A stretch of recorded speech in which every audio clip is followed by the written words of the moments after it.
كتكون خارج من الخدمة، غادي ما عليك ما بيك، غادي لدارك عند مرتك ووليداتك باش ترتاح، حتى كتلقى راسك وللأسف غادي غارق ب 15 عام ديال الحبس وغرامة مالية ديال 10 المليون.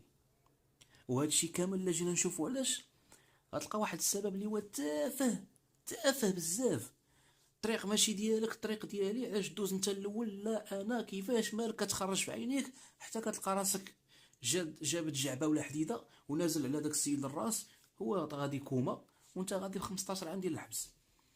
دابا انت عندك ما فكرتي عندك وليدات غتخليهم؟ لمن غتخليهم هذوك الولاد كيكونوا باقيين صغار، يلاه بادين في الدنيا، يلاه كيقراو، شكون غيصرف عليهم؟ شكون غيتكلف بهم؟ ديك المراه شكون غيتكلف بها؟ ولا داك السيد لا قدر الله كون مشى للقبر؟ هذا علاش الانسان خاصو يحاول ما امكن، خاصو يحاول يبعد من المشاكل، يبعد من المشادات الكلاميه. هذه نصيحه من عندي.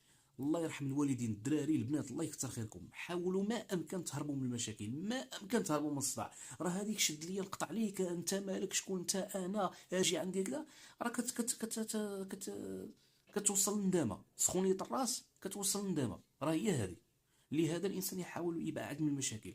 حنا عارفين الله يحسن العون، راه العالم كامل غادي بالضغوطات النفسيه، وبنادم مريض وبنادم مأزم والمشاكل، وعندك مشاكل عائليه ومشاكل في الخدمه وهذا، الله يحسن العون. ولكن الانسان يحاول ما امكن انه يهرب من المشاكل، يهرب من الصداع، شي حاجه اللي فيها الحبس هرب منها.